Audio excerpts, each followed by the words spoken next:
Bueno, acá estamos.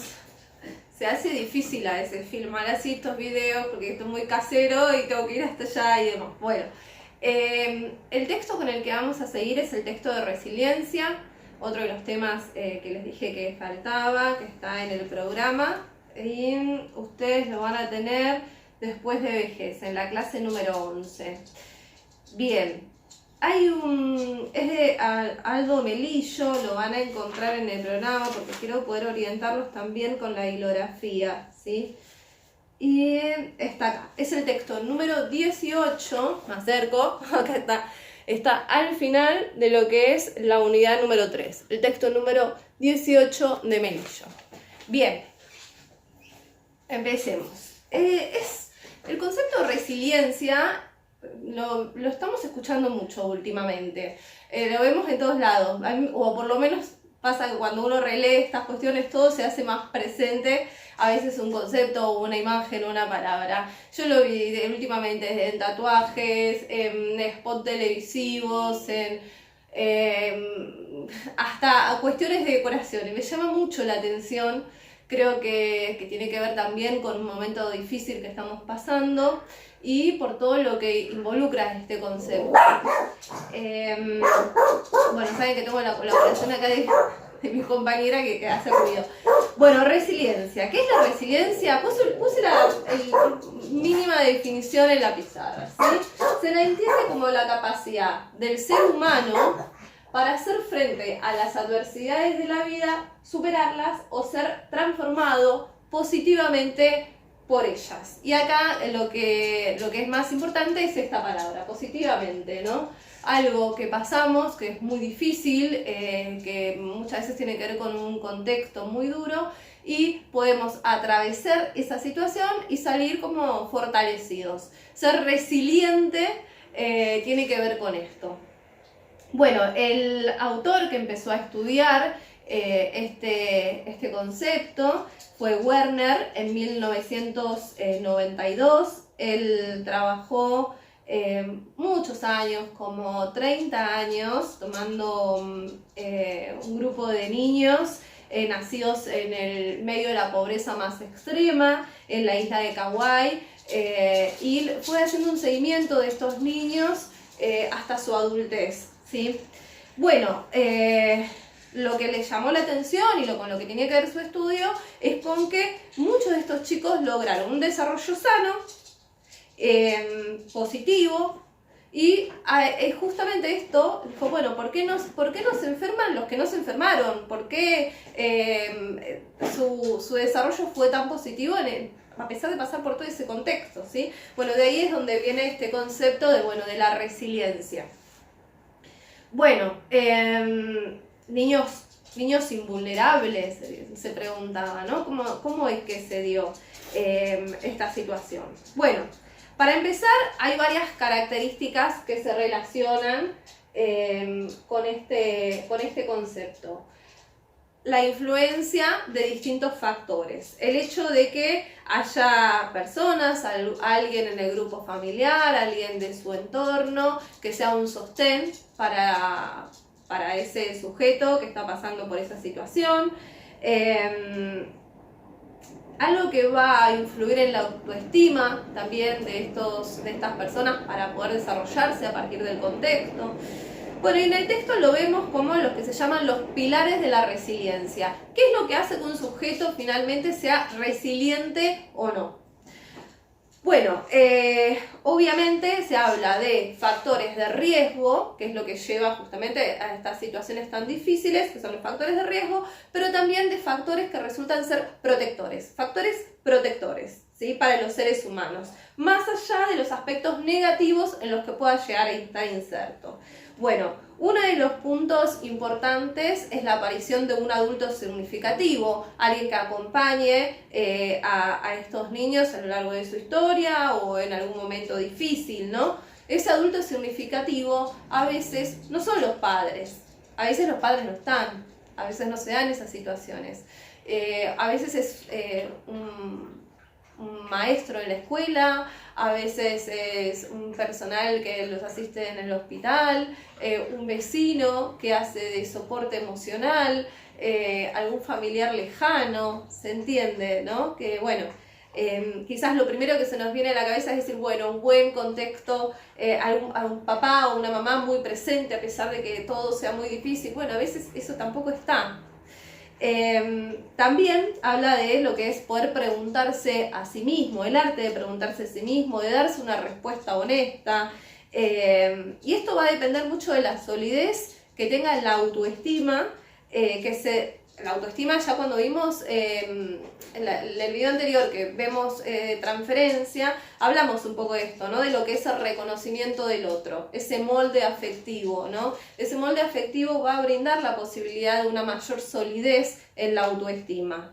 Entonces, bueno, justamente este reconocimiento va a ser otro de los pilares de la resiliencia.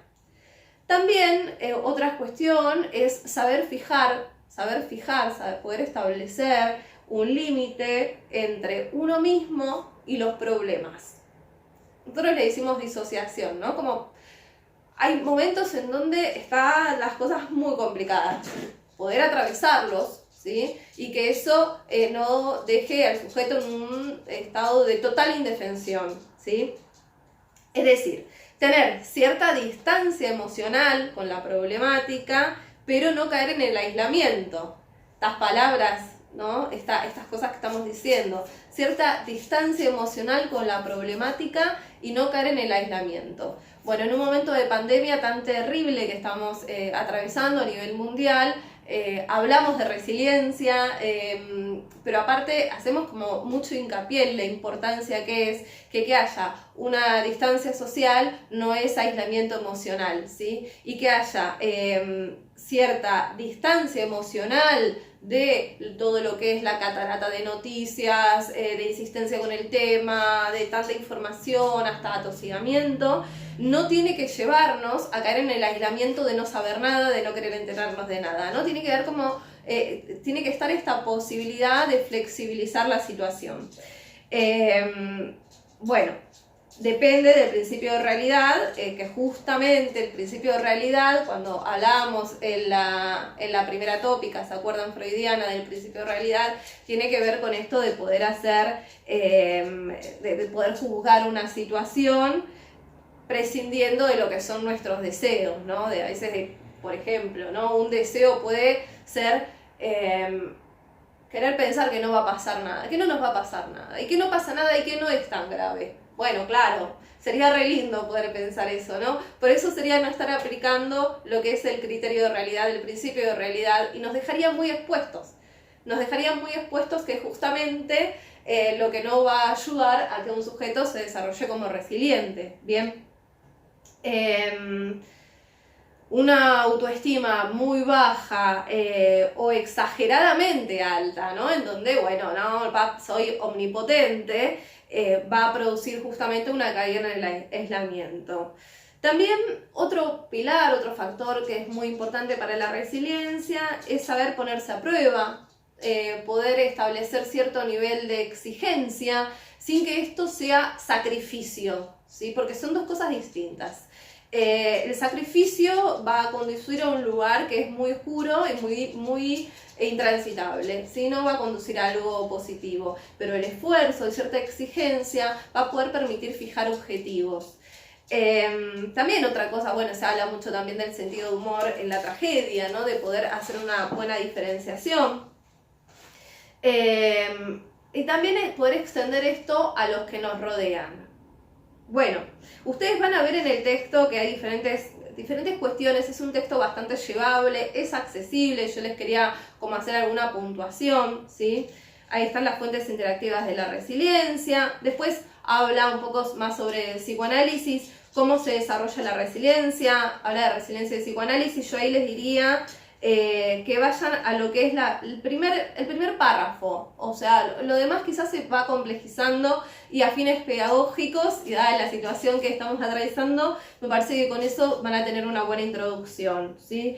En donde, bueno, repite que el pilar de la resiliencia del sujeto resiliente es la autoestima, que la autoestima se va a desarrollar a partir del amor y del reconocimiento de los que tenemos alrededor, de nuestros vínculos, principalmente de las personas que nos rodean, ¿no? De poder enfatizar en no aislarse, ¿sí? Bueno, después, más adelante, habla de resiliencia y salud mental, que también me parece fundamental, y es muy cortito, yo tengo todo subrayado y marca el texto, pero bueno, se los muestro. Está acá, al final, ven, al final de esa página hay un cuadrito que diferencia los dos, ¿sí? Bueno, salud mental como un proceso determinado históricamente, culturalmente, como les digo siempre, que tiene que ver con cada sociedad, ¿no? Quién es sano, quién no, que se preserva y se mejora por una cuestión de construcción social. Bueno, y la resiliencia como un conjunto de procesos sociales, porque como les dije hay ciertos pilares que son fundamentales, intrapsíquicos, que posibilitan acceder a un bienestar psicofísico, a pesar de las adversidades. Bueno, tanto la salud mental va a ser parte del reconocimiento de la persona, de su integridad bio, psico, sociocultural, también, como repito, siempre, y también de las mejores condiciones posibles para su desarrollo físico, intelectual, afectivo. En tanto, si pensamos la resiliencia, depende más de cualidades positivas, de cualidades y no cantidades, de cualidades positivas del proceso del sujeto cuando interactúa con otros, ¿sí? Cómo de esa interacción pueden surgir otras cosas. Y eso, bueno, es responsable en cada historia singular, propia, ¿sí? El sujeto es un ser responsable y activo ahí.